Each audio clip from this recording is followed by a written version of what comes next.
20 years ago, a reality TV series about a struggling promotion aired on Spike TV that, for better or worse, would go on to change the landscape of sports and pop culture. This is a retrospective of that series, its key players, and its lasting legacy. This is TUFtwenty. TUFtwenty is brought to you by The Contrarians, a movie podcast where we are right and you're wrong. Be sure to subscribe to The Contrarians on your favorite podcatcher for access to this entire series, as well as Julio and Alex's most recent film follies. Our main website, wearethecontrarians.com, houses all of our past episodes as well. You can find The Contrarians across social media under the handle @ContrarianPrime. It's not just us, though. As for this 14-part journey of nostalgia and shame, we've got a championship corner. I'm Joe Holbert, and for years I've discussed fake fighting on the internet. Now, however, I'm trying my hand at the real thing. Usually, you can find me at the Late Night Grim, but for this particular adventure, I'll be sitting under the Team Couture learning tree, providing insight to my fellow men of honor. It's niche micro-celebrity Steve. You may know me from Twitter, the Songs with Friends podcast, or various scuffles in the world of professional wrestling. By the end of this journey, you are no doubt going to feel this, because this is the ultimate. Now that the cage door is locked, let's get down to business. Time to talk asparagus. I'm not sure if I did a good enough job yet of explaining to our listening audience how far in advance we're recording this by design. So you'll be listening to this particular episode on Valentine's Day of 2025, but we're recording back in October, and we had just lived through an experience. What will go down undoubtedly is one of the more famous modern bloody cage matches in professional wrestling. Later that night was followed by a bloody barn burner between Alex Pajeda and Khalil Roundtree for the UFC Light Heavyweight Championship. And Julio, this is a movie podcast after all, so there's also been some bloodshed at the box office with the disappointing returns of Joker 2. So I feel as though the table is adequately set for blood to be spilled, both figuratively and literally, on episode 5 of The Ultimate Fighter Season 1, Uncaged, which I would imagine anyone that watched this series in real time or since, this is the most memorable episode. Steve, would that be safe to say? Oh, by far. It was the episode that hooked me in to the series for another God knows how many years till they went to Fox Sports 1 or whatever. So yeah, this was a benchmark episode of, I dare say, of reality television. This is what made you a Leben fan. I joined Alcoholics Anonymous the next morning after I watched this. Julio, you've learned so much about the sport of MMA thus far, and what it's culminated in is just a cacophony of trash reality TV tropes. So, you still down with this show, or is this the one that took it off the rails? I couldn't be more down with this show. This is, like Steve just said, this is peak TV. If you know what you're getting into, this is exactly what you wanted. The culmination of 4 episodes of build-up. It's like this 2-parter where, honestly, I don't know where we go from here. I feel like we kind of resolved the main conflict that was driving the show. I don't really care who wins. The main confrontation has already happened. And Joey, we'll get to these fellas not representing themselves nor the sport with honor. But were you surprised as I was that Chris Leben not only knew what seared ahi tuna was, but that he enjoyed it as well? He's full of surprises over these little cycle of episodes. But I must say, I'm with Julio. I'm slightly concerned with peaked with this. I forgot just how far this episode went. I knew where it would end up. What I did not recall, and we're about to get into here, is that it's like the entire episode is like a documentary about this incident. Fascinating piece of business. We have much to discuss, clearly. You said it perfectly, Joe. You texted me that in my mind, the happenings of this episode were spread out across the season, not all in one episode. So it's a loaded sandwich, no doubt. Episode 5, Uncaged of The Ultimate Fighter, aired on February 14th of 2005. Julio, as I always like to say, this is a film podcast after all. So if someone for this Valentine's Day, either before or after, wanted to go to the movies, take a date out, what would be reigning atop the box office at this point in time? Oh, man, the perfect Valentine's Day movie came out this weekend. We're going to go, as usual, from 5 to 1. And I will remind you that previous weekend, Boogeyman was at the top of the box office, horror movie released right before Valentine's. So for the weekend of February 11th, The Wedding Date, the actual Valentine's Day movie, fell to number 5 with 7.5 million. Ice Cube still holding on strong. Number Let's 4. go.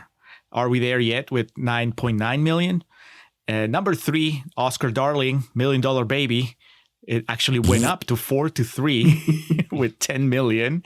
Boogeyman fell down to number 2 with 13 million. And then The Champion, back in when he was living better days, Will Smith with Hitch, $58 million. It's more that was than a all the beast. other 4 combined. That I've still never seen that. That's Kevin James, right? Kevin James and Eva Longoria is the goal. That's like Hitch is the expert in relationships, and he's advising Kevin James, but he finds that even all his expertise in romance cannot woo Eva Longoria. Do you think they get together at the end, Alex? I hate to correct you there, Julio, but it's Eva Mendes. I have the page pulled up here. One of the Evas. Okay, Eva I'm sorry. Longoria. Eva Mendes. This is what happens when you retire from acting. People start forgetting you, and they replace you with the next person that has a similar name. There you go. Will Smith, man, he's a box office titan. And just I think we might be in store for this to reign for at least a couple more episodes, because I'm seeing here the final box office tally for that movie was $370 million. That was back when Will Smith was not afraid of just being in simple romantic comedies. He could Simpler charm times. us for 2 hours. Did he slap the shit out of Kevin James at some point in there? Funnily enough, he does. And it's in the trailer. Oh. Well, damn. I teed that up perfectly then. All right. So we're watching the boys get drunk at the house. We're going to see Hitch at the theater. When it's time to set the mood and get the lovin' going for Valentine's Day, Steve, what songs are people bumping? Oh, man, the top 5 of the week of February 12th, 2005.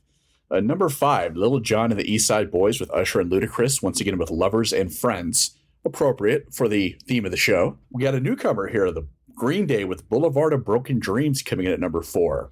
Wow. Where it would play every 4 minutes for the next 7 months on every radio station in America.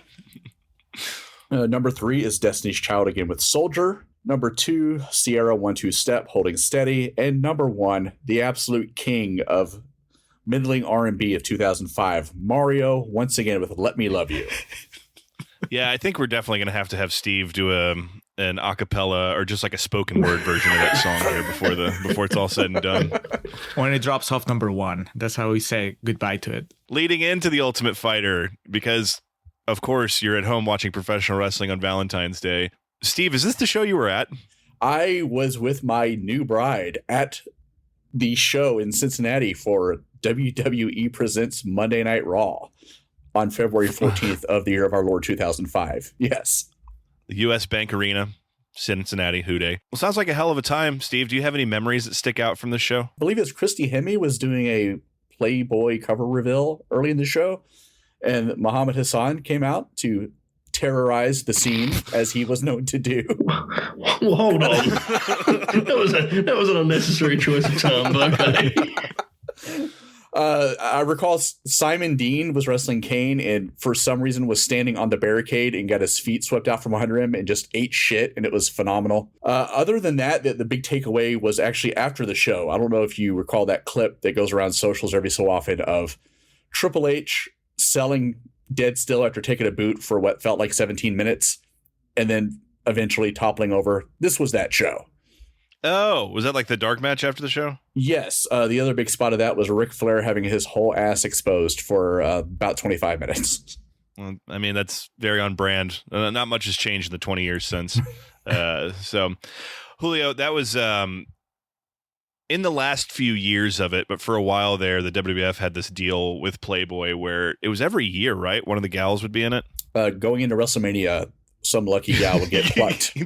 That was the marketing campaign, because I remember allegedly, they would have like an ad for WrestleMania in the Playboy that was released, but they always would make storylines out of it. Like the gal would come out and unveil the cover. And I remember the Christy Hemme one, didn't like Trish like spray paint the word slut on her or some shit like that? I know Trish was out there calling her every name in the book because my wife was feverishly cheering Trish on during this. Yes, known champion of women, the World Wrestling Federation. But it's all different now, right, Joe? Everything's changed. He is. I can't imagine why that audience, watching such a classy presentation would have any interest in this Ultimate Fighting nonsense, The different audiences, clearly. So we begin the episode with a recap of Diego Sanchez absolutely murder fucking Alex Karalexis. That they show basically what they call the highlights of it, which is Karalexis misses a punch, Diego takes him down and has his way with him. Leben is like one of the first talking heads, and he's just talking shit about Alex Karalexis. He's like, that was a piss poor performance, man. If you can't beat Diego, you can't be in the UFC. I assume all of y'all have lived at some point with male roommates, and I think the most relatable thing I've seen on this show up until this point, I've not lived with fucking 16 fighters, but there's a shot and Bobby's just yelling, the trash can is overflowing. Like the guys just refused. Whoever drops it off. No, that's not going to happen. I think he's yelling at Swick about the tuna can that's on top. He's like, "Can you take the fucking trash out?" This is the one time in the show so far that I've sided with Bobby. That was literally my first note. Nightmare roommates. I know that if I'd been on that show, well, first I would have been the first one eliminated, but also I would have been the one that was constantly complaining about how messy and chaotic everything is. Is that just part of being a fighter? I guess not, because Diego, for all his flaws, Diego seemed to keep a pretty neat space, right? He was one of those. Yeah, it's always the meditator that turns into the house cleaner as we go through future seasons. And we'll see in the next episode too, like some of the dudes' rooms just turn into like a fucking crack den. Yeah. Like there's just mattresses on the floor with no like mattress covers on them or anything. You mentioned Diego. During this chaos of Bobby railing about the trash, we get some definitely not at all set up shots of Diego reading the Bible to himself.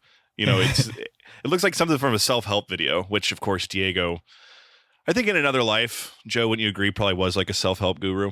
That's probably the most polite alternative timeline to go down. Yeah, that'd probably be the if you played out Diego Sanchez 100 times, I think that'd probably be the one seed, I'd imagine. And a real oddity that I found myself rewinding and pausing. Chris Leben is dyeing his hair because he thinks he's fighting soon. There appears to be a picture of Avril Lavigne cut out of a magazine and fixed to the mirror that Chris Leben uses. And I couldn't confirm it because like the top of her head's cut off, but just based on the time period and the style, I think one of those fuckers brought a picture of Avril Lavigne and put it on the mirror for everyone to see. Are you sure it's Avril and not Willa? Ooh, that could mix up the deck. Chuck finds that. What the fuck? No, Chuck put it there. I like to think that they packed in like a Tiger Beat or like a 16 magazine. And they're like, sorry, no magazines, no books. All right, well, let me take my picture of Avril Lavigne.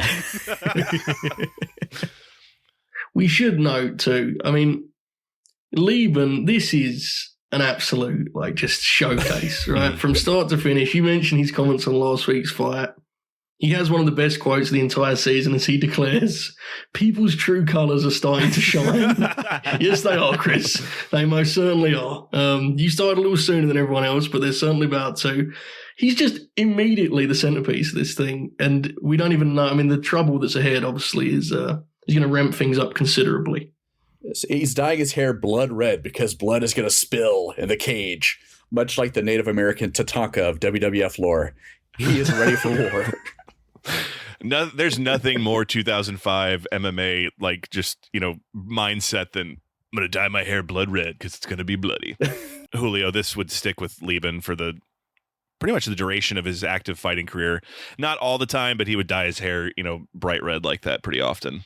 There was one fight where he dyed his hair black and put it into cornrows. It was very problematic. Was that the Bisping fight? It was, yeah. That was a weird fight because it was just one of those where Bisping was just peppering him the whole time and Leben just ate all of it as he was known to do. We are introduced to Tom Freeze, Chuck Liddell's strength and conditioning coach, who absolutely has directed porn and may be the brother of Rob Black. The look on this guy, he's a strength and conditioning coach with a paunch, which there's nothing I like more than like a fat gym teacher. That's like one of my favorite things in the world. And so he's here to, I guess, roll out, the world-class conditioning program that Chuck Liddell was known for to all the guys here. The funniest part of all of this is that I wouldn't have noticed this if we weren't just, watching this meticulously and taking notes and shit. I don't know if any of y'all noticed, Bobby's already in plastics in a sweatsuit. No one else is. So I guess his weight got out of control again and they were just worried about him. Or he was being mindful of not wanting to have to cut 20 pounds again. But everyone else is just kind of, doing the duck walk with the weights and shit that they're doing. And Bobby's there already just sweating up a storm. Or he was just conditioning himself for the night to come. Who knows? You noted that Tom Freeze looks like a Rob Black associate, if you will. My notes, he looks like NWO Nick Patrick. Yes. And the Rob Black Association is probably not far off because he has them doing pelvic humping thrusts with 45-pound weight plates. He's training these boys to be power fuckers. Jeez. We're 5 episodes in. I didn't need them to introduce more characters because I'm still having trouble keeping track of the ones that we have in the house. There were a couple talking heads that show up in this episode, and I was like, who is that person?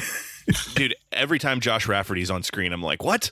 Which is going to become that's going to be interesting to track because they're going to have to start getting us to care about those people pretty quick here, right? I mean, as you said, we've kind of reached a natural conclusion coming up here of the centerpiece of this thing. So it happened a lot in this couple of episodes here for sure.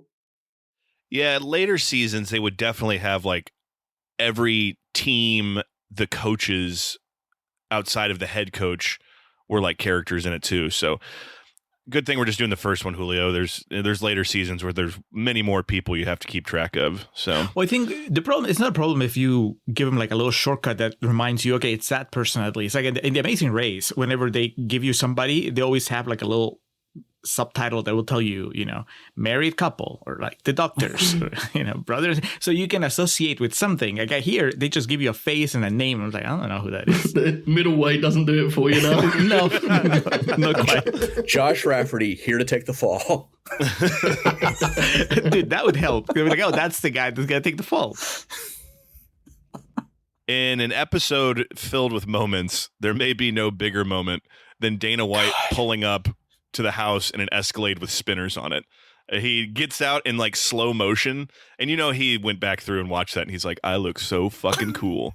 But he comes to explain to, there's just a few guys at the house, but he lets them know we're going out on the town.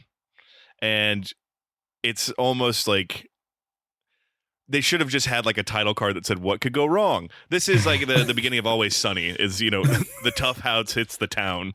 And Dana has these talking heads throughout where he's like, we're going to get him out, get him to see some girls, get him some drinks. We hope nothing goes wrong.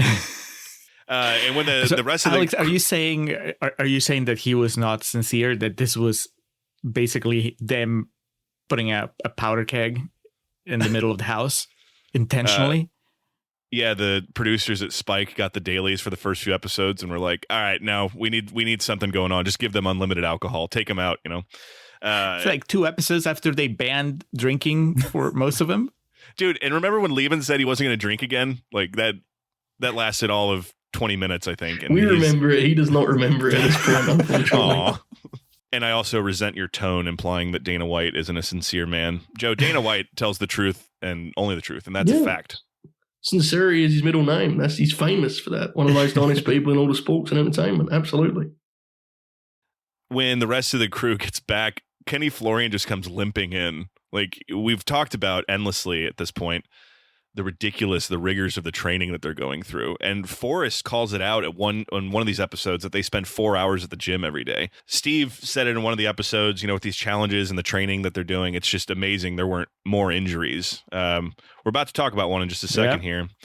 But before then, Chris Leben, he tells everyone, let's make a pact, but I don't think anyone's listening to him at this point. He just says, we all have to drink equally. And I hate to break it to him, but that's really not how drinking works. That's how someone gets killed from alcohol poisoning. That's frat initiation shit. So during this stretch, we get the first sight of Forrest Griffin and his hair. Did I miss something? Was there a scene where he fell into a bottle of peroxide and a lawnmower simultaneously? The absolute state of this man with no explanation it's unsettling. That guy, at this point, we know very little about Forrest except that he looks like he has multiple bodies in and around his crawl space. That's the Jesus. That's the funniest part is there's no explanation. Yeah. It just is a smash cut to his talking head and like half of his. It looks like someone put a bowl on his head and then just spun him around in a chair and just used like the razor. Just Which is funnier because Leben just got like a whole scene explaining why he's about to transform his look. becoming the monster. Yeah. Yeah. We get Randy Couture explaining what sparring is. I keep forgetting, but it's sprinkled throughout this and the next episode that the show still was trying to educate people that maybe have no idea. He's like, sparring's like fighting, but not really. You don't go super hard. His goatee at this point in the show was definitely at the Capitol on January 6th. That thing is very unsettling. But we do get some sparring here, and this is sadly where Nate Rock Quarry goes down in a pretty vicious manner. I didn't remember it looking that bad, but it definitely looks like his leg got fucked up. Well, what's problematic about this, too, first off, you shouldn't have 3 sets of guys sparring in a cage. There's just not enough room for that. Mm-hmm. But also, it was Couture driving the takedown. Yeah, thank you. That injured the guy. If anyone else had done it, we'd have cut to a talking head of Randy explaining how it's so important to be aware of your surroundings, respect your teammates, and instead he's just like, oh, shit happens, bro. I don't know what you want me to do. When you have these many people in a cage, injuries happen. It's just the nature of the business. His quote was, "We're not getting through this without injuries. It's just not going to happen." Not if you keep doing double leg takedowns across the cage, Randy. No, it won't. You guys know how this plays out. I don't. My instant thought was Nate is out of the show. Even though they take him to the hospital and at first, there's no fracture. They tell him he might have torn ligaments and they do an MRI and he's on crutches. It seems like it's an ongoing subplot. But my feeling was that you don't, unless I'm misunderstanding the timeline that they're working with, it doesn't seem to me like he can recover in time to have a fair fight. Even if they clear him to fight, he would still be handicapped. But the show never really tells you that. I mean, they say, yeah, hopefully you'll be okay. Like, it felt to me like they were giving him false hope. Like, if he hadn't been on the show, wouldn't you agree that he would just be basically benched from fighting for like months? Or is this just how it usually goes, where they get injured and they're like, no, I might be okay in like 2 weeks?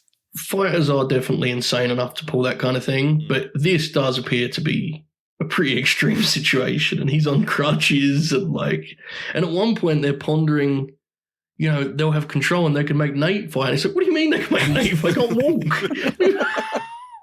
So I'm with you on that, absolutely. Yeah, there's to piggyback on what Joe was saying there, Julio, there are many cases of fighters going into fights injured. Famously, Michael Bisping won a world title with one functioning eye and defended it. And there's been guys that have gone into fights with like very obvious staph infection. And Jesus. The 3 of us watching this versus your fresh eyes, we're just like, yep, put some dirt on it, man. You're going to be all right. Get out there, Nate. He is on crutches, though. They take him back. He's relaying what happened, and it cuts to a very bored Forrest Griffin listening to him eating a protein bar, which is a pretty great smash cut. And I think from a narrative standpoint, they know they have this thread to pull on of Nate's injury and where this is going to go. But first, we got to hit the town. Did anyone else notice Kenny Florian's homage to Silence of the Lambs? No. I was so distracted by Forrest Griffin dressed like Tyler Durden. It is quite shocking, but Kenny Florian's looking at himself in the mirror saying, "Would you do me? I'd do me." Yeah. I was like, man, a deep cut for one of these guys. That's what got him in BattleBots. Ashamed to admit that I did rock a pretty similar look to Chris Leben at this point in time with the sweatband around my wrist, the one sweatband. I do love that he goes to shame Kenny Florian for his low-cut jeans, and then Koscheck just completely roasts him for it. He's like, do you have cable TV? Do you know what's cool anymore? It's a conglomeration of the mid-2000s style. Steve, what were you wearing at this point in time? Like I said, I was freshly married, had a baby on the way. So my money for fashion went down the tubes immediately. I went from wearing Ralph Lauren jeans. I had male roommates. Most of my roommates were also black men, so I adopted a lot of that fashion of the day. But in this, that's problematic, right, Steve? Like today, you'd be canceled. Julio, no, we're not super close. This problematic trail tends to follow me quite a bit. I'm always just one one zig as opposed to a zag from complete cancellation at any given moment. Yeah, we're working on 2 edits, so it's like there has to be a secondary edit in case Steve's done for by the time this is posted. So. But yeah, my jeans were at this time Old Navy, just whatever they had on the rack. Probably Carpenter, because it is what it is. But I certainly was not shopping at Forever 21 like the middleweight cast of this show was. I forgot the trend too of like these guys are in good shape, obviously, but that trend of the button up that's like a size too big for you that kind of flows off of you. That's a fat guy trick, man. Not Mike Swick doesn't need to be doing that shit. It does appear there's evidence though within this scene. Maybe all that follows this is just rooted in the debate about low-cut jeans. Like, I think if you were a detective, I think you can try. I mean, obviously it started before, but that's when it seems to ramp up. Chris seems deeply offended by the low-cut jeans. The defense inflection of the jeans, point, was that big about cable TV. Yes. There's also another apt Leben quote in which he's talking about himself and what he will do when he gets out and about, and he says, "I'm a little bit worried," and he should be very worried. He doesn't know even why yet, but he's correct to be worried. Absolutely. The Hard Rock Cafe, Alex, that's where they go, right? He says the Hard Rock, but I assumed that he was that's what you call it. When... It's a hotel and casino. That's I went for my 21st birthday. Okay. So is that normally a place where you go to get fucked up, or was it just like the one that happened to sponsor them? So they have to make it look like that's the place where you would take your fighters. Yeah, it certainly isn't. I mean, you can go anywhere on the strip to get fucked up, Julio. I'm just going to be honest about that in Las Vegas. But I don't think it comes along with the grandeur of, the MGM Grand or Bally's at that point in time, Caesar's Palace. But the Hard Rock, this must have been during the time when they were working a deal with them, because shortly after this is when they started running cards there. Yeah, the finals are at the Hard Rock. Oh, okay. So, yes, to answer your question, Julio, it's a chance for them to plug, their cohesion, their synergy, but also to show off the suit that Kid Rock wore in the Ball to Ball music video. They could have filmed this better production-wise. You have the awesome transition of Randy and his large adult sons going out for a night on the town. But then they get to the Hard Rock, and it looks like an episode of Blind Date. Yep. Yes, it does. I was so disappointed that we get just these wide shots, and we don't really get any of the banter. Whatever's happening at the table, we just hear... is it Leben that complains about somebody picking on him? Yes. Bobby's talking shit already, man. Yeah. It was like, but what did he say? Tell me. I mean, we get plenty of Bobby in the following scenes, but I was still, at the time, I'm like, if this is how it's going to be, then it's a very disappointing night out, because I guess they didn't let them bring the audio equipment inside. They probably got there. They're like, this is going to be too expensive of a shoot. We're just going to have to, add some ADR later. They should have just had like Bobby yell "fatherless bastard" across the dinner table. It's all right, boys. Money's getting tight. 2 for $20 appetizers. Let's go. Leben ordered the ahi tuna that clears our budget for the meal tonight. All right. To complete the ensemble, they do show Forrest Griffin wearing sunglasses indoors with the Tyler Durden fit going on. Steve mentioned Randy Couture. His idea of a night on the town outfit is tucking a t-shirt into blue jeans because he is Captain America. There's an amazing shot of them getting on the party bus, and for some reason, Koscheck's shirt is already off. He's just running out in blue jeans. And to put it all into perspective, Bobby, it shows his original choice of outfit, but he's changed in the meantime, so he looks like a retired uncle. He's just like in a Hawaiian shirt. He does not look like a cage fighter. And to put it all in perspective, Chuck Liddell is the best dressed and best looking of this bunch here. I was like, man, Chuck actually looks good, and the rest of these guys looks like a fucking pro wrestling factory exploded. Chuck is flying solo, right? Now, I'm sorry, because you told us before we started recording, Steve, of your sleuthing. And so off mic, we learned that Chuck and Willa were dating. And so she was not his plus one on this adventure. It was a dude's night out. That might explain why Willa's just not around this week. Like, hey, look, we're going to let the boys go out on the town. Willa, you stay home and watch the cats. Uncle Chuck's got to lay some pipe. Yes, Chuck just seems He just seems so content and at peace to be out with it. Like, he has no interest in what's going on around him, right? He's just sitting there enjoying himself on an evening out on the town. It's an incredible visual. It's like the rest of these guys, this is their first time to this party. Chuck does this every Wednesday. He's so unmoved by everything going on around him. He's like, oh, I guess the guy's got some issues. I don't know. Not my problem. I think the last shot of the party bus is accompanied by a voiceover from Dana White saying, "I just hope that these guys don't drink too much." And we get back to the house. The timestamp is 1:23 a.m. By this point, they've been drinking for hours because they show before they even leave. Leben's just fucking chugging Coronas. Alex Schonauer even says, "Slow down, man. Pace yourself." And we get back to the house, and I've had some nights, man. I don't know if I've ever been as drunk as they are portraying Diego Sanchez to be drunk here. I've never had to be carried by multiple people to get to my bed. I think that he fell victim to the ideology of we're all going to drink equally. It wouldn't be the first time he's fallen victim to an ideology of sorts, really. That would be very familiar. And at this point, Koss is just vibing. He's a bit of a happy drunk. He even gets like a Jim Halpert moment where they're like putting Diego over the toilet, and they said he drank, and Koscheck goes, "I know," and then he looks at the camera and he goes, "Too much." This guy knows where every camera in the house is at this point. He's just having a good time. Diego at this point has consumed more alcohol on a reality show. He's probably sets the new record formerly set by Ruthie of Real World Hawaii fame, who was a shoot alcoholic. Yeah, he is like fixing to die. I've never in my life seen anyone as bad off as he is in his size 4 women's jeans, just fighting for his life over that toilet. To that point, Bobby legitimately, he like stops the fun to stress that he thinks Diego may die. He legitimately goes in that direction. He seems alarmed that Diego will not be there the following. And it's like it's quite alarming. It's like very bad things. He's like, "Look, Diego's gonna die. Nobody talk." So we've all had our wild nights out, wild nights in. As you're watching this night unfold, did you identify with one of the fighters in particular? Were you a Koscheck, like the guy that's just having fun and making fun of everybody? Are you a Bobby, the guy that's like making people cry? Are you a Leben? Are you the guy that cries? Are you a Nate, the guy that comforts the people that got hurt? Are you a Diego, the guy that's out early? It's got to be Nate, because he's comforting while like limping around everywhere in agony, which feels like the closest I would get to one of these guys. So yeah, I view myself, and I think most people could attest, I am a happy drunk, so I'm probably more on the Koscheck side of it.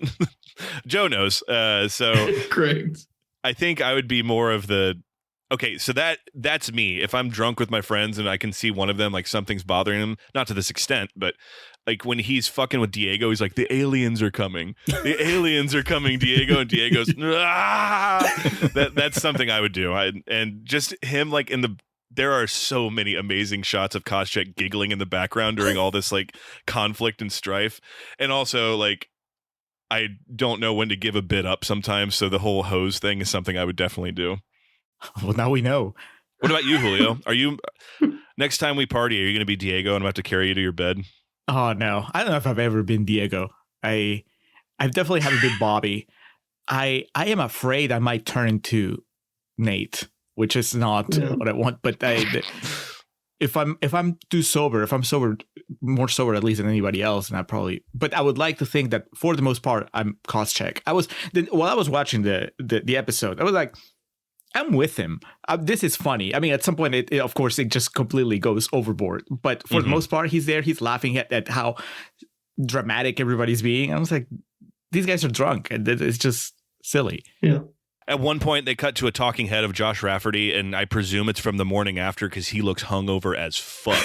And he's just talking about, it was very apparent that everyone had too much to drink by this point. And then we go out by the pool, and this is where shit gets real. There is no substitute for what's in store here. And that is Bobby Southworth comes out under fear that Diego Sanchez may die and he's telling his team that we don't talk about this tomorrow. You know? And I love even if he dies, you just never speak of it again. The best part about that is this is while he's surrounded by a fucking camera crew filming for national television. And he's like, we're not going to talk about this again. Blood oath. And Leben just chirps up like, I ain't gonna say shit, I don't give a fuck. And that's when these ominous tones begin playing in the background of the television show as Bobby's like, you don't care about anything. And then he drops like the most direct insult I think I've ever heard in my life is when he calls him a fatherless bastard, which is one of the most quotable lines from this whole series here. He says, you don't care about anything, you fatherless bastard.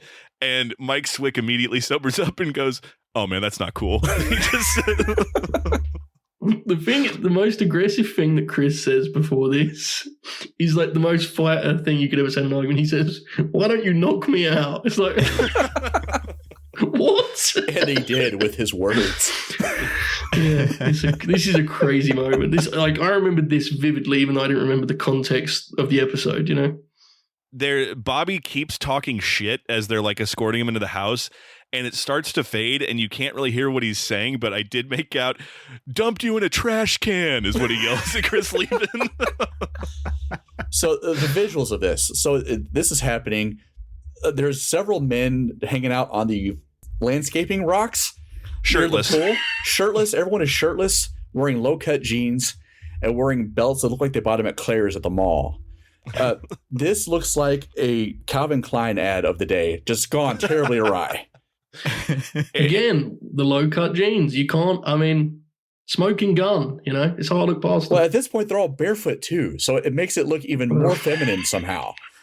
If you took a picture of them sitting on those rocks, made it black and white, I would believe that you could like scratch and sniff it in a magazine because it would have cologne on it. Bobby immediately comes out and offers like a Raven at the ECW arena after crucifying the Sandman sincerity level apology here. And Leben then takes a beer bottle and tries to break it over his own head. And that's when everyone else like jumps in and is like, no, man, you're a warrior. You're a warrior. And then we cut to Kosh just giggling like an asshole. That's the bit, though. The bit is he's at this like complete low. He's hammered. And collectively they agree the way to turn this around is to tell him that he's a warrior over and over again. Well, you talked about how the mood shifted when you called him a fatherless bastard. And the note I have, it was like semi-pro when he called him a jive turkey. Yes. Yeah. That's no, he called you a cocksucker. He didn't call you a bastard. Mike Swick in there. Yeah, you just dig into that fondue, you little cocksucker. So did you guys know at the time? I mean, yeah, you shouldn't call anybody a fatherless bastard. It's kind of rude. But did you know that was the such a powerful trigger for Leben? Like that's if it's ever come up in the past 4 episodes, his backstory about his father leaving when he was a baby and all that stuff. Like I completely missed it. So I was surprised that it took him it took him down that quickly. And I thought, okay, he's drunk. But then he starts talking. I was like, oh no, they're actually, there's a lot of foundation that led to this. Apparently, he talked to people about it. So Bobby knew about it. Right. So Bobby knew what he was doing. He didn't just throw like a random insult. Yeah. It seems like they work backwards from a TV show point of view, right? Where they kind of like, then they clue you in that this is saying that he talked about in the house. Because I agree, unless I'm mistaken, I'm forgotten it also. I don't remember it being talked about at all on the episodes. Dude, did y'all catch when he talks about it? He's like, I never really met my dad until a few weeks ago when I came out here for this show. And I'm like, what the fuck? Did like Dana White arrange for him to find his estranged father? It was like, Julio, that episode of Community where Pierce tells Jeff that he found his dad, but it's really just a ruse to get him like, upset or some shit. I was thinking of the Truman Show. Oh, Jesus. Hugs him, they cry. He's like, I met my dad. He's the casting director for The Ultimate Fighter. Do you think that's where he went? Is that where he went? And was it the first episode where he jumped the fence? Because he needed to make a phone call? Maybe. Dad? I forgot all about Dad. They're drinking again. Well, son, you just drink right with them. I just imagine Dana like presenting Chris Leben's estranged father to him after he signs the contract. He's like, oh, and one more thing. This should put you in a great mental mind state before we begin this show. As Bobby's like apologizing and trying to hug Chris Leben, Leben's pulling away like a fucking cat that doesn't want to cuddle. And he starts saying, I'm going to go have a chew. I'm going to go have a chew. And then you hear Koscheck go, Chris, come up here and have a chew with me. This is like, the Nick Swartzen had that bit about drunk girls, the idea of like drunk girls falling over in heels and just what you imagine in your mind when you hear like crazy white girls getting wasted. This is just dudes drunk, man. This is like every personality shines through here of the different types of, drunk dudes. And the results are, it's a bit concerning because no one should probably drink to the point that these guys have, but also very hilarious for us to watch 20 years later. No, that we know that everything turned out okay. Is that what you're saying? Now that we know Diego didn't die. Yes. Results may vary.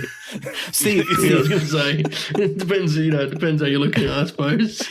Steve, you famously in last episode said that this is where you came in to the show, and this made you, if not a Leben fan, at least it put you on Leben's corner in the Yes. Koscheck Leben confrontation. So, is this the moment where you're like, oh, this poor guy, they're picking on him, or is it not until later in the episode that you pick sides? It's later, as we're going to get into. There was a separation and then a reinitiation of the conflict. So at this point, Leben is like just trying to get away. All he wants is a sleeping bag and a nice pile of grass to sleep on, and he's going to be okay. It's clear that he's a shithead to the first time viewer, but this just seems like a fire that's gone out of control, and that he is doing what he can to contain it once he calms down. And then, as we'll get into here in a minute, the opposite happens. The first time someone's actually spread a fire with a water hose. So Nate Quarry at this point is trying to calm down Chris Leben, and there's an amazing shot of it's tight on like Leben with his head drooped and he's kind of crying, and Nate's like offering reaffirming expressions or motivation to him. And it slowly pans out, and we see that Josh Koscheck's face is about 12 inches away from Chris Leben, just laughing at him with his shirt off. And so I can understand why he's getting annoyed here. We see that it's just Nate and Chris by the pool, and Chris is crying, and he goes, "He called me a," and then he trails off, and then Nate goes, "I heard what he called you." And then we see that Nate Quarry has taken his shirt off and draped it around Chris Leben because he's chilly. As one does, yes. And as Chris goes, because he wants to go to bed, Nate stops him and he goes, "Hey, I respect you. Booker, man. And I'll respect you in the morning." And we see Koscheck is so drunk that he can't even like use air quotes properly because he said the crybaby, like you would sarcastically call someone a genius or something like that. He's putting air quotes around crybaby. The first time she watched it, my sister, that is, she fucking was losing her mind at that. But yeah, like Steve said, Chris Leben's got a sleeping bag and he's gonna sleep outside like you're at a fucking sleepover your freshman year of high school, and that does not go well. So they get him. Nate gets him settled. He's gonna go to sleep on the lawn. Koscheck's lingering in the background and asks Nate, "Can I spray him with the water hose?" Now, I will say, had I watched this from the beginning in real time and saw that Leben had gone so far as to spritz someone's sleeping quarters, this would have made a lot more sense to me.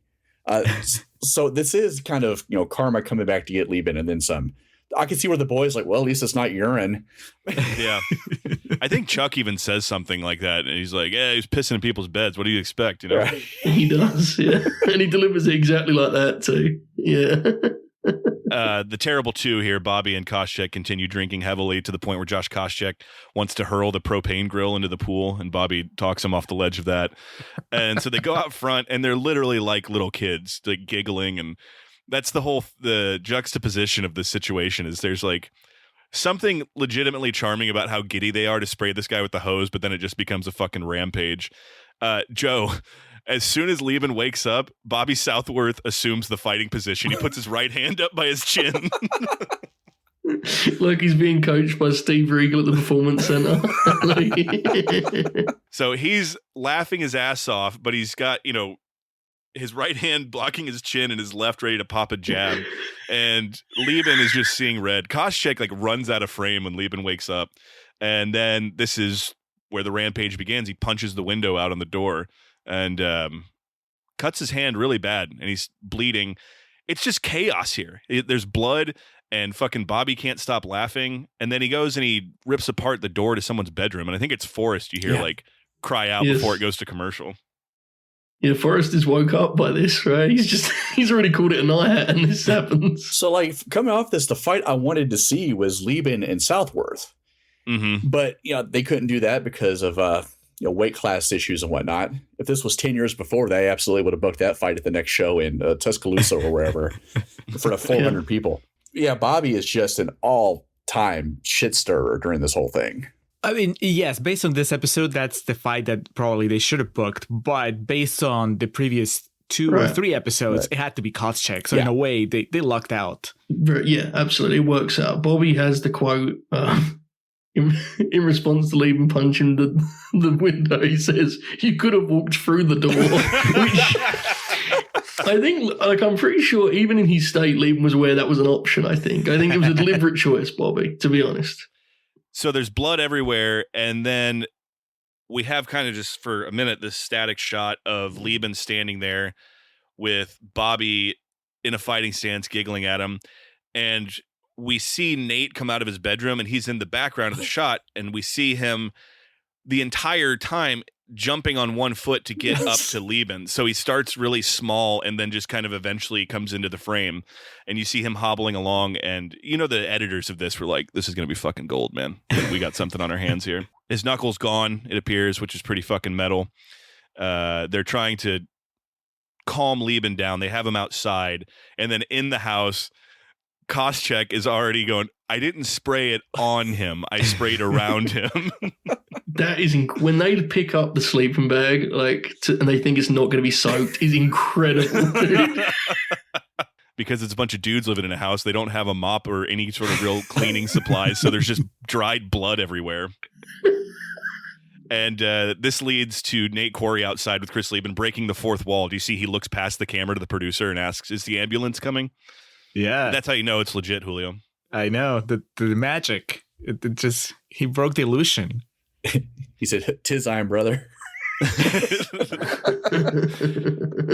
For the past 20 minutes of television we've watched, for some of the very obviously hilarious things that have happened, the intensity of it all, I don't know if there's something any funnier than when the van pulls away that is taking Leben to the hospital. Mike Swick is worried about the team. He goes, there goes half of our team, man. And he's like genuinely concerned that the green team's going to come out worse for this. Randy instilled leadership in them boys. He said instilled teamwork, man. That's right. They believe in the green, bro. So they believe in it. So they might not have wins in their methods, but they believe in it nonetheless. So some of the highlights on this area are Leben still yelling threats and whatnot as the van is pulling off to take him to the hospital. Cut to Koscheck, who's I'm an instigator. And then we get Forrest recounting what happened. He thought God was calling him as Leben was busting down his door. The punchline to all this is we learned that Diego slept through all of it because he was passed out in his bed. Because Diego's trying to sleep. The next morning, because I've been there before, I know exactly what he's going through. Bobby is hungover as fuck, man. He's just sitting there like drinking water, and he lets out like a sigh. He's like, oh, what did I say? And Forrest is like, called him a fatherless bastard, man. Just putting back the events from the night before together in his head is one Bobby Southworth. We cut back to the UFC Performance Center, and we get some very natural, not at all scripted dialogue between Randy Couture, Chuck Liddell, and Dana White discussing what they're going to do with this situation. And then Chuck Liddell has likely the line of the show when speaking to the UFC and fighters in general, where he's talking about Chris Leben. He goes, I mean, he's got some issues, but who doesn't? So a lot of us have issues. I think it's Dana that says at some point that Bobby has an attitude problem. Was that true? Like, again, I remember him as the guy that couldn't, had trouble getting down to weight, but I don't know that we've seen him have what I would call an attitude problem in the past 4 episodes.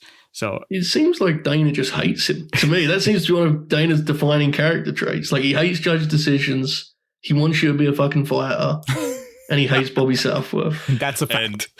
So they're deciding what to do here to make the best of the situation, who needs to be kicked out. They're going to get both sides of the story here.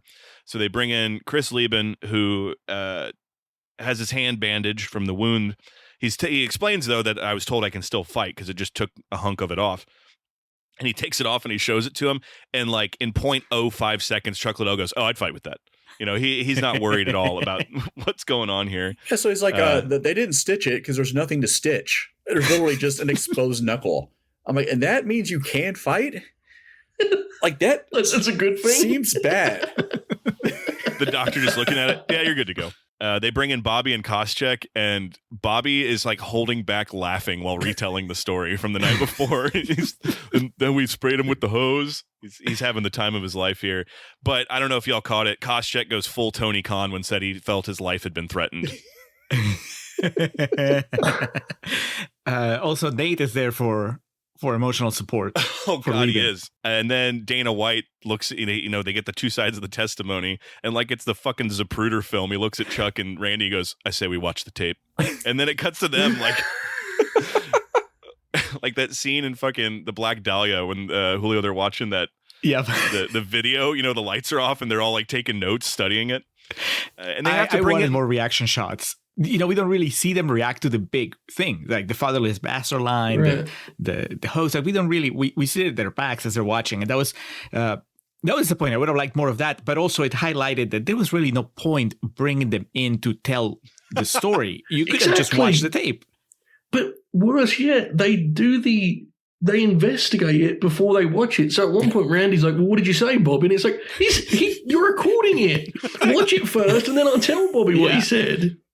It would have been great. I'm so glad this is not just me that was mad about this. Okay, good. It would have been great if they, like, while they're watching it, they just cut to Chuck and he's asleep. His feet are up on the couch and take a little nap there. But dude, they have to call in Dad. Lorenzo Fertitta has to come in to like tell him what to do. Julio, for context, Dana White is not the owner of the UFC. He never has been. The guy he brought in and his brother Frank were fucking millionaires. Joe, did they own casinos? What was their big thing they got casinos? Rich from? Yep, casinos. I'm pretty sure. Yep. And in the early 2000s, they're the tandem that Dana partnered with to buy the UFC, and since, spoiler alert, the Fertittas sold the UFC for quite a bit of change. I don't think they're going to be eating fucking Spam anytime soon. But But Lorenzo he don't care about this at all. He's annoyed that he got called in to be there. He's like, I don't fucking know. He's like, just tell me what you decide. But Dana's looking at him like, well, what should I do? Yeah. And Lorenzo suggests a punishment, and Dana goes, "Is that it?" And he's like, "What do you mean? You asked him." So this is where I felt that this was the first time in now 5 episodes that Randy Couture actually like came alive, and I was like, oh, he sounds like a person that has been paying attention, and he had an opinion. It seemed like he had to say. I didn't agree with him. He seemed like a little too lenient on the Leben side of it. But I was like, he's at least talking like he's part of this instead of just being trotted out to say a couple scripted lines. And Chuck, like you referenced it, Alex, a little bit ago. Like he talks about the things that Leben has done before, which also told me, oh, they're fully aware of everything that's happening. There was a part of me that was thinking, okay, we're seeing it, but maybe the coaches are not aware of it. They're just coming in to do the training, but they're not aware of everything that we're seeing because, they're not watching the show.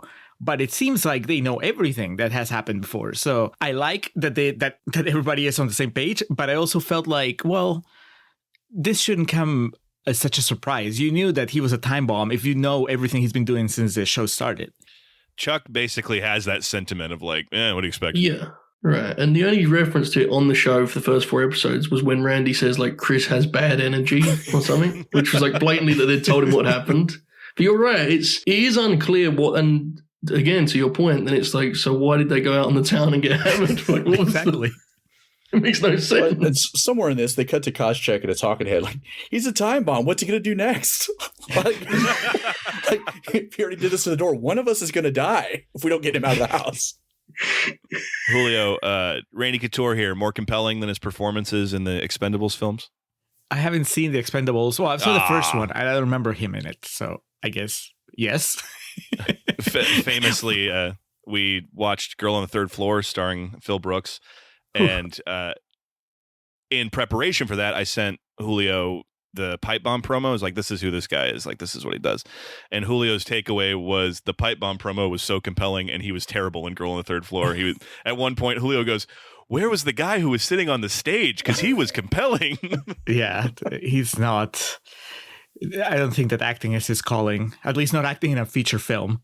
Future UFC legend, by the way. Just think, if you'd have waited like a year on that project, you could have sent Julio like the best of Collision, like a 6-hour set. I could have put it together for you guys, the whole thing. So. The supercut. The decision is made that Josh Koscheck will fight Chris Leben, and the guy who loses will be eliminated. Koscheck is told this news, and he does not look thrilled. He's not very happy at the turn of events here. And then what would probably, I think, Julio, be the clip for Best Original Screenplay is they cut to the dressing room and Randy Couture just stone-faced tells Chris Leben, weigh-ins Tuesday, fight Wednesday. It's on. And then you cut to Chris Leben, who's almost blinking back tears going, best thing you could have told me. And you know, that's The Ultimate Fighter, Dana White. And then they show that clip and everyone politely applauds. Look, it's a hell of a setup. They couldn't have asked for anything better, other than maybe if Koscheck had been like the only one and not Bobby, you know, so it being even more direct. But still, I know that a lot of it is staged, but also I think there's a lot of just serendipity in the way that things play out. And, you know, nobody, unless there was somebody whispering in Koscheck's ear and telling him like, hey, why don't you go grab the hose and like really hose him? This is just something that happened somewhat organically, and they just lucked out that, you know, we end up with the fight that they've sort of been building up towards. It's pretty impressive. I did laugh because it was just such a it's not even like, oh, there's a dude thing, but I guess the UFC thing, or like the fact that they arrive at the conclusion that the best way to handle this conflict is a fight. Yeah, put him in a cage, brother. That's the most dangerous avenue to pursue. It was like, one of these guys wants to kill the other one. Yeah, let's put him on the cage and let him work it out. Koscheck is like, I'm a wrestler, I use technique, and Leben's like, I'm going to crush his skull. Yep. Talking about fucking paralyzing him and shit in the next episode, man. But yeah, they know they got fucking lightning in a bottle here too, because they have a really good cliffhanger, and then I think the narrator's like, on the next episode of The Ultimate Fighter, the fight is on. And so they know what they got here. And brother, they got a hell of a boost leading into that show, as we'll talk about in the next episode. But to recap here, episode 5, Uncaged, from February 14th of 2005. Nate Corey injures his ankle after Couture lands on his ankle during a takedown in practice. Way to go, coach. White decides to allow the fighters a night out. The way that sentence is structured, Dana White just nods in approval of, you know, I tell them what to do. They go to the Hard Rock Cafe and have a few drinks, and some of them get drunk. At 2 a.m., the fighters are drunk and continue to drink, and Josh Rafferty says there is no more alcohol in the house. By the pool, Chris Leben says something that angers Bobby Southworth. Southworth then calls Leben a, quote, fatherless bastard, which hurts Leben's feelings. 5 minutes later, Southworth apologizes to Leben, but it seems insincere. Leben decides to sleep outside to stay away from the other fighters. At 3:30 a.m., Koscheck and Southworth, continuing to drink, decide to pull a prank on Leben by spraying water on the Team Couture member while he's sleeping. That's not even a good prank. The prank would be like he woke up and then the hose went off in his face or something. But this wakes Leben and causes him to go on a rampage by punching the front door window with his left hand, which cuts his knuckle skin off. Leben then punches Forrest Griffin's door in half. Griffin later comments that there are pieces of the bedroom door in his bed.